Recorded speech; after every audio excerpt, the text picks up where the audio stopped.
जयपुर से खबर, जहां सीएमआर में जयपुर मेट्रो को लेकर बैठक हुई है। मुख्यमंत्री भजनलाल शर्मा ने मेट्रो विस्तार पर समीक्षा की। बढ़ती आबादी और प्रमुख स्थानों की कनेक्टिविटी को ध्यान में रखने के निर्देश दिए गए हैं। अधिकारियों को मेट्रो विस्तार की कार्ययोजना बनाने के निर्देश दिए गए हैं। बैठक में सीएमओ जयपुर मेट्रो और जेडीए के अधिकारी मौजूद रहे। तो देखिए, मुख्यमंत्री भजनलाल शर्मा ने मेट्रो विस्तार पर समीक्षा की। आबादी और कनेक्टिविटी को ध्यान में रखने के निर्देश मुख्यमंत्री भजनलाल शर्मा ने इस बैठक के दौरान दिए। मेट्रो विस्तार की कार्ययोजना बनाने के निर्देश मुख्यमंत्री ने दिए हैं। सीएमओ जयपुर मेट्रो और जेडीए के अधिकारी इस दौरान इस बैठक में मौजूद रहे। सीएमआर में जयपुर मेट्रो को लेकर बैठक हुई, महत्वपूर्ण बैठक, जिसमें दिशा निर्देश दिए गए। जयपुर से खबर है, जहां जल संसाधन मंत्री सुरेश सिंह रावत ने पंजाब सरकार के पानी के बकाया शुल्क वाले बयान को लेकर सख्त रुख अपनाया है। प्रेस वार्ता में उन्होंने कहा, पंजाब के दावे को पूरी तरह खारिज करते हुए इसे राजनीतिक बयानबाजी बताया। मंत्री ने आरोप लगाया कि पंजाब के मुख्यमंत्री भगवंत मान का बयान चुनावी प्रभाव में दिया गया हो सकता है और इससे जनता को गुमराह करने की कोशिश की जा रही है। उन्होंने दो टूक कहा कि राजस्थान अपने अधिकार के पानी पर किसी भी तरह का समझौता नहीं करेगा। मंत्री ने भरोसा दिलाया कि राज्य सरकार प्रदेश के हितों की पूरी मजबूती से रक्षा करेगी। इस मुद्दे को लेकर सियासत तेज हो गई है और आने वाले समय में विवाद और भी बढ़ सकता है। समझौते की बात पंजाब के माननीय मुख्यमंत्री जी कर रहे हैं। मैं उनको कहना चाहता हूं कि जो रॉयल्टी के रूप में 1920 में पैसा देना था, वो पंजाब को नहीं देना था, पंजाब सरकार को नहीं देना था, पंजाब रियासत को नहीं देना था, वो तो ब्रिटिश गवर्नमेंट को देना था। अब ब्रिटिश गवर्नमेंट नहीं है। हमारा देश दुनिया का सबसे बड़ा लोकतांत्रिक देश है। मैं वहाँ के माननीय मुख्यमंत्री जी से आग्रह करना चाहूँगा कि ब्रिटिश हुकूमत की जो मानसिकता है उनको निकाल के, हमारा जो दुनिया का सबसे बड़ा लोकतांत्रिक देश है, आज पूरी दुनिया भारत को एक सम्मान के दृष्टि से देखती है, तो कृपा करके इतने बड़े राज्य के मुख्यमंत्री होते हुए पानी के पर रॉयल्टी मांगना कतई न्यायोचित नहीं है। और आप देखोगे कि पूरे भारतवर्ष के अंदर अंतर्राज्य जो पानी का इशू है, एक राज्य दूसरे राज्य को पानी देता है, तो पानी पे कोई भी रॉयल्टी नहीं होती।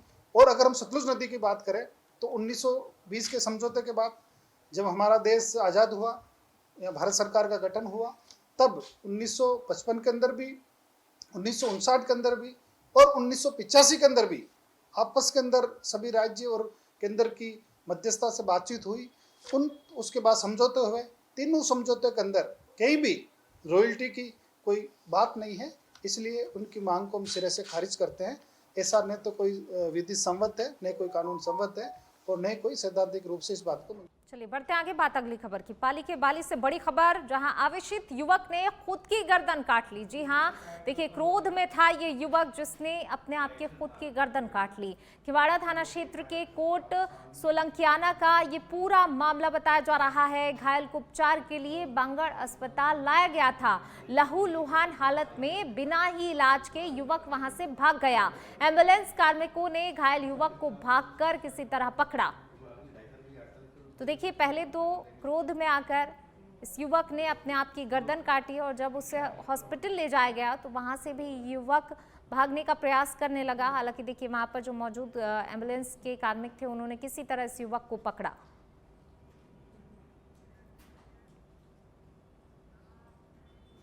चलिए बढ़ेंगे आगे, बात अगली खबर की। चित्तौड़गढ़ के बेंगू में राजस्थान सरकार के विकसित ग्राम बाढ़ अभियान को लेकर नगर पालिका के शहीद भगत सिंह सभागार में बैठक आयोजित की गई। यह अभियान 19 मार्च से 15 मई 2026 तक संचालित किया जा रहा है, जिसका उद्देश्य गांवों और शहरी वार्डों का समग्र विकास करना है। बैठक में अधिशासी अधिकारी विष्णुलाल यादव ने अभियान की जानकारी देते हुए जनप्रतिनिधियों और आमजन से इसमें सक्रिय भागीदारी निभाने का आह्वान किया। उन्होंने विकसित राजस्थान के संकल्प के साथ बुनियादी ढांचे, स्वच्छता और जीवन स्तर में सुधार पर जोर दिया। बैठक के दौरान आमजन की समस्याएं सुनकर संबंधित कर्मचारियों को मौके पर ही उनके समाधान के निर्देश भी दिए गए। इस दौरान जनप्रतिनिधि और पालिका कर्मचारी बड़ी संख्या में उपस्थित रहे। माननीय मुख्यमंत्री विकसित शहर अभियान का आगाज माननीय मुख्यमंत्री महोदय द्वारा दिनांक 29 को किया गया, उसके संबंध में निर्देशानुसार आज नगर पालिका बेगू में वार्ड सभाओं का आयोजन करने के लिए एक पूरे नगर पालिका के 35 वार्डों की बैठक आहूत की गई, जिसमें नगर पालिका बेगू के 2047 तक विकसित करने के लिए रूपरेखा तैयार करने हेतु विचार किए गए और उक्त सभी वार्डों में तारीख वाइज कार्यक्रम तय करके प्रत्येक वार्ड में वार्ड सभा का आयोजन किया जाएगा और उस वार्ड सभा में जो काम पब्लिक द्वारा बताए जाएंगे उनका अनुमोदन कर SSO ID से EU की SSO ID से राज्य सरकार के पोर्टल पर दर्ज करवाए जाएंगे। सरकार द्वारा उन कार्यों को प्राथमिकता के तौर पर स्वीकृत कर उन कार्यों को पूर्ण। चलिए बढ़ते आगे। खैरतल के निकटवर्ती ग्राम मतोर में पुरानी रंजिश ने अचानक से हिंसक मोड़ ले लिया। जी हां, जब कार में सवार प्रमोद नामक बदमाश ने युवक वीरेंद्र राजपूत पर गोलियां चला दी। सुखम नहेड़ी निवासी वीरेंद्र को गोली लगने से वह गंभीर रूप से घायल हो गया। स्थानीय लोगों ने तत्काल ही उसे खैरथल अस्पताल पहुंचाया, जहां से प्राथमिक उपचार के बाद उसे अलवर के लिए रेफर कर दिया गया। घटना के बाद पूरे ही इलाके में दहशत फैल गई। पुलिस ने मौके पर पहुंचकर जांच शुरू की और CCTV फुटेज को चारों कोनों से खंगालना भी शुरू कर दिया। अतिरिक्त पुलिस अधीक्षक जया सिंह के निर्देशन में जिले भर में नाकाबंदी कर बदमाशों की तलाश तेज कर दी गई है। भिवाड़ी SP ब्रजेश ज्योति उपाध्याय ने बताया कि पुरानी रंजिश के चलते प्रमोद अपने साथियों के साथ आया और वारदात को अंजाम देकर फरार हो गया।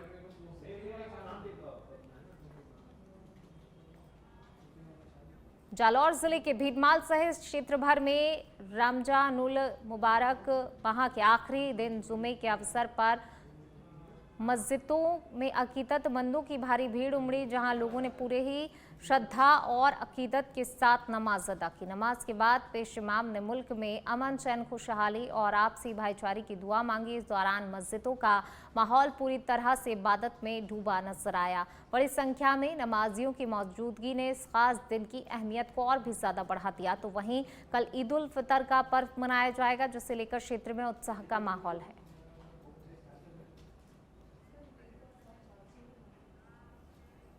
सिंधी समुदाय के आराध्य देव भगवान झूलेलाल की जयंती आज अजमेर में हर्षोल्लास के साथ मनाई गई। दिल्ली गेट स्थित पूज्य झूलेलाल मंदिर से शुरू हुए भव्य जुलूस में महिला, पुरुष और बच्चों ने उत्साहपूर्वक भाग लिया, जबकि शहर के विभिन्न मार्गों पर अन्य समाज के लोगों ने पुष्प वर्षा कर स्वागत सत्कार किया। जुलूस में शामिल शिक्षाप्रद झांकियों ने समाज उत्थान और कुरीतियों के निवारण का संदेश दिया। विधानसभा अध्यक्ष डॉक्टर वासुदेव देवनानी ने प्रदेशवासियों को झूलेलाल जयंती की शुभकामनाएं और बधाई दी और समाज के प्रमुख कंवल प्रकाश कृष्णानी ने बताया कि इस पखवाड़े में कई स्थानों पर विभिन्न कार्यक्रम आयोजित किए गए। ये खुशियों की लहर है। बड़े उत्साह के साथ पूरे बाजारों में नाचते कूदते प्रसाद का वितरण करते हुए पुष्प बरसाते हुए झूले पर इतना बड़ा आनंदमय वातावरण बना है जैसे पूरा अजमेर आज झूलेलाल में हो गया हो। और हमारे आराध्य देव की खुशियाँ इतनी लोगों में हैं कि वो इनके जीवन में खुशियाँ लाए, आराम से आगे बढ़े। और हम सब लोग मिल करके जो मोदी जी ने जय झूलेलाल का नारा लगाया था उसको लेकर के बहुत खुशी है। हम सोचते हैं कि हमारा ये अजमेर और प्रांत और देश सब विकसित भारत में मोदी। खजुवाला से खबर है, जहां जामा मस्जिद खजुवाला में अलविदा जुमे की नमाज अदा की गई। बड़ी संख्या में मुस्लिम समुदाय के लोग नमाज में शामिल हुए। मुल्क में अमन, शांति और खुशहाली की दुआएं मांगी गईं। अलविदा जुमे के साथ रमजान का ये पाक महीना मुकम्मल हुआ। कल इसी के साथ मनाया जाएगा ईद उल फितर का त्यौहार। खजुवाला ईदगाह में सुबह 9 बजे ईद की नमाज अदा की जाएगी। 26 साल बाद रमजान में 5 जुमे पड़े हैं और ये चर्चा का विषय बना हुआ है। तमाम देशवासियों को मुबारकबाद पेश करना चाहता हूं और मैं चाहता हूं जिस तरह इंसानियत और भाईचारे का पैगाम हमारे पैगंबर हजरत मोहम्मद सल्लल्लाहु अलैहि वसल्लम ने दिया है, उस पैगाम को आम किया जाए। सबसे बड़ा मजहब दुनिया में जो है वो इंसानियत का है। इंसानियत को फॉलो करेंगे तो दुनिया में हमेशा अमन और सुकून रहेगा। और मैं ये दुआ करता हूँ कि हमारे मुल्क हिंदुस्तान में हमेशा अमन, भाईचारा, मोहब्बत, अखुवत, एक दूसरे से मिलकर गंगी जमनी तहजीब के साथ हर धर्म के लोग अपने अपने त्योहार को राजी खुशी मनाएं और हमारे मुल्क में खुशहाली आए, खूब बरकतें आए। हम हिंदू मुस्लिम सब मिल करके इस देश को आगे तरक्की की राह पे ले जाएं। चलिए बढ़ते आगे। मंडावा में 2 दिन से हो रही तेज बारिश ने कस्बे और आसपास के क्षेत्रों में जनजीवन प्रभावित कर दिया है। ढिगाल तिराहा, सुभाष चौक, फतेहपुर रोड और बिसाऊ चौराहे सहित कई सड़कों पर पानी भर गया, जिससे आवागमन बाधित हो गया। शहर में पानी की निकासी की उचित व्यवस्था न होने से और नालियों की साफ सफाई न होने के कारण बरसाती पानी जमा हो गया, जिससे कि राहगीरों और वाहन चालकों को परेशानी उठानी पड़ी। बारिश के कारण मौसम तो खुशनुमा हुआ, लेकिन किसानों के चेहरे पर चिंता की लकीरें खिंच गईं, क्योंकि फसलों की कटाई के समय खेतों में पानी भरने से नुकसान की संभावना है। टिटवाना से खबर, जहां जिला प्रभारी मंत्री कन्हैयालाल चौधरी ने कलेक्ट्रेट सभागार में जिला स्तरीय अधिकारियों के साथ समीक्षा बैठक की। इस बैठक में फ्लैगशिप योजनाओं, बजट घोषणाओं, पेयजल आपूर्ति, बिजली और चिकित्सा व्यवस्थाओं को लेकर विस्तार से चर्चा की गई। खास तौर पर गर्मी के मौसम को देखते हुए आमजन को राहत देने के लिए अधिकारियों को सख्त निर्देश दिए गए। इस अवसर पर जिला पुलिस अधीक्षक ऋचा तोमर, उप वन संरक्षक विजय शंकर पांडे, अतिरिक्त जिला कलेक्टर मोहनलाल खटनावलिया, जितेंद्र सिंह जोधा सहित सभी विभागों के जिला स्तरीय अधिकारी बैठक में उपस्थित रहे।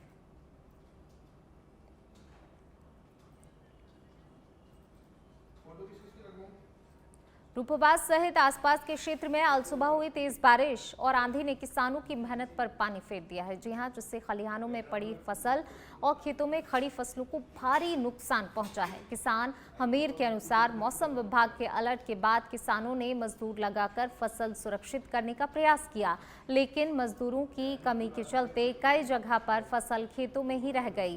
तेज बारिश और आंधी के कारण गेहूं की फसल खेतों में गिर गई, जबकि चना और सरसों की फसल को भी काफी नुकसान पहुंचा है। किसानों ने प्रशासन से खराबे की गिरदावरी करवाकर उचित मुआवजा दिलाने की मांग की है, ताकि उन्हें कुछ राहत जरूर मिल सके।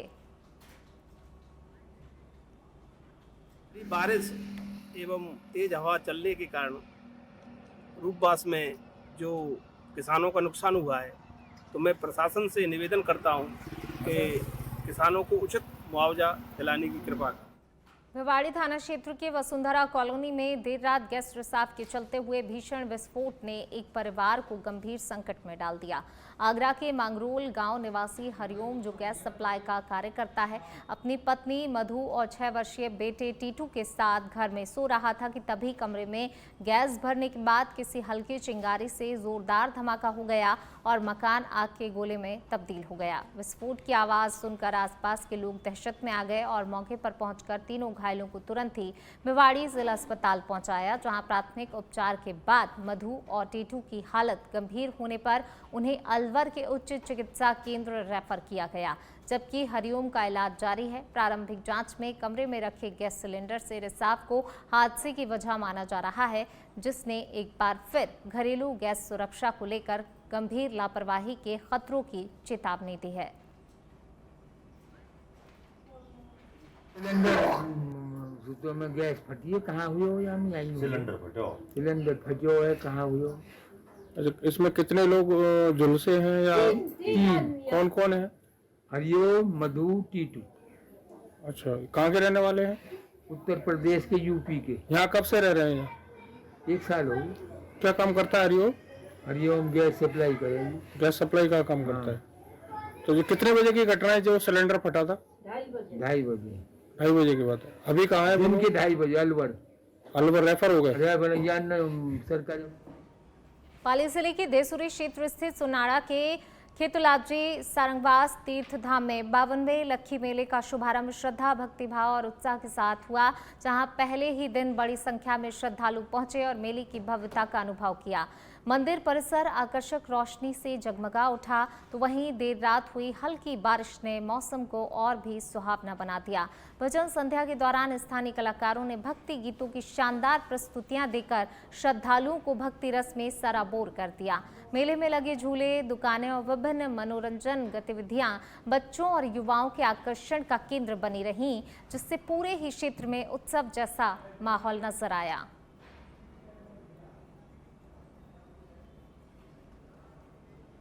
जालौर जिले के बागोड़ा क्षेत्र में पवित्र रमजान माह के आखिरी जुमे के अवसर पर मस्जिदों में बड़ी संख्या में नमाजियों ने नमाज अदा की और पूरे ही क्षेत्र में धार्मिक माहौल देखने को मिला। मुख्य नमाज मौलाना मोहम्मद रिजवी ने अदा कर पाई, जिसके बाद देश में अमन, चैन, भाईचारे और खुशहाली के लिए विशेष दुआएं मांगी गईं। इस मौके पर मौलाना रिजवी ने रमजान के आखिरी अशरे की अहमियत बताते हुए लोगों से नेकियों पर कायम रहने और आपसी सौहार्द बनाए रखने का संदेश दिया। रमजान के 30वें रोजे के साथ पवित्र माह का समापन हो रहा है और चांद दिखने के साथ ही ईद उल फितर का त्योहार मनाया जाएगा, जिसे लेकर क्षेत्र में तैयारियां पूरी हो चुकी हैं और बाजारों में खासा उत्साह और रौनक नजर आ रही है।